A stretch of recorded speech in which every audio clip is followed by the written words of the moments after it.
Hello everyone, welcome to back story series. இப்போல்லாம் தமிழில் second part எடுத்தா எங்கெங்க ஓடுது அப்படின்னு இப்போ நம்ம பேசிகிட்டு இருக்கோம். ஆனால் இதே தமிழ் சினிமா 1980s ஒரு படத்துக்கு செகண்ட் பார்ட்டை எடுத்து அதையும் ஒரு பிளாக் பஸ்டர் ஹிட் ஆக்கியிருக்காங்க. ஆனால் அந்த படம் ஒரு நேரடி தமிழ் படம் இல்லை, ஒரு ஹிந்தி படத்தை செகண்ட் பார்ட் எடுத்து தமிழில் ஹிட் அடிச்சிருக்காங்க.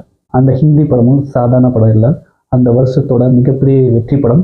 இப்போ வரைக்கும் ஹிந்தி சினிமாவில் ஒரு கிளாசிக் கல்ட் படம் கூட. அந்த படத்தை எடுத்தது ஒரு தமிழ் டைரக்டர், அந்த படத்தில் நடிச்சிருக்கிறது ஒரு தமிழ் ஹீரோ. அந்த படம் தாங்க ஏக் துஜே கே லியே. இந்த படத்தை டைரக்டர் பாலச்சந்தர் டைரக்ட் பண்ணியிருக்காரு. நம்ம கமலஹாசன் ஹீரோவா ஹிந்தியில் அறிமுகமான முதல் படம் இது. ஒரு லவ் ஸ்டோரி. கமலஹாசனுக்கு பேரா ரதி நடிச்சிருக்காங்க. இந்த படம் ரிலீஸ் ஆன இயர் 1981. அந்த வருஷத்துல திலீப் குமார், அமிதாப் பச்சன் போன்ற பெரிய பெரிய நடிகர்கள் நடித்த படங்களும் ஹிந்தியில் ரிலீஸ் ஆயிருக்கு. ஆனால் இந்த எல்லா படங்களை விட ஏக் துஜே கே லியே ஒரு தனித்துவமான படமா இருக்கு.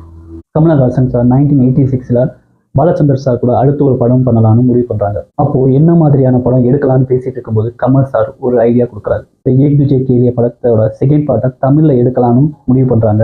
அந்த படம் தான் புன்னகை மன்னன். ஏக் துஜே கே லியே படம் எங்க முடியுமோ அங்க இந்த படம் ஸ்டார்ட் ஆகும். ஏக் துஜே கே லியே படத்தோட கிளைமேக்ஸ் எப்படி இருக்கும்னா, காதலர்கள் காதல் கைகூடாதனாலையும் அவங்க குடும்பமே அவங்க காதலுக்கு எதிராக இருக்கிறதாலையும் தங்க வாழ்க்கையை முடிச்சுக்க முடிவு பண்ணி தற்கொலை செஞ்சுக்கிறாங்க.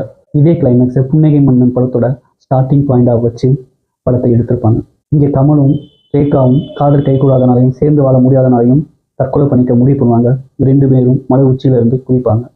அன்ஃபார்ச்சுனேட்லி கமல் பழிச்சிருவார்.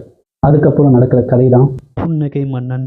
கமல் சாருக்கு பேரா ரேவதி நடிச்சிருப்பாங்க. சாவுலேருந்து மீண்டு வந்த கமலுக்கு மறுபடியும் ஒரு காதல் வருது, அது ரேவதி மூலமா. அதே மாதிரி இந்த காதலுக்கும் பிரச்சனைகள் வருது. அதுக்கப்புறம் அவங்க எப்படி சேர்ந்தாங்களா இல்லையான்றதா இந்த படத்தோட கதை. இந்த படத்தோட கதையும் ஒரு சோகமான முடிவாக தான் இருந்துச்சு. இந்த படத்தில் கமல் சார் ரெட்டை வேடம் போட்டிருப்பாரு. சார்லி சாப்ளின் ரெப்ளிகா பண்ணுற மாதிரி ஒரு வேடத்தில் வருவார். அதுவும் இந்த படத்துக்கு ஆடட் வேல்யூவாக இருந்துச்சு. இந்த படம் ரிலீஸ் ஆனப்போ இந்த படம் மிகப்பெரிய வெற்றி அடைஞ்சிச்சு. ஏக் துஜே கே லியே படத்துக்கு பெருமை சேர்க்கிற விதமாகவும் இந்த படம் அமைஞ்சிச்சு. புன்னகை மன்னன் படத்தில் வர்ற ஒரு சீன் கமல் சாரோட அடுத்த படத்துக்கு ஒரு நாட்டை கொடுத்துச்சு. அந்த படம் கமல் சார் கெரியரில் மிகப்பெரிய வெற்றி அடைஞ்சிச்சு. இன்னை வரைக்கும் அந்த படம் கமல் சாருக்கும் அவரோட நடிப்பாளருக்கும் ஒரு சிறந்த எடுத்துக்காட்டாக இருக்குது. அந்த படத்தை பற்றி அடுத்த வீடியோவில் பார்ப்போம்.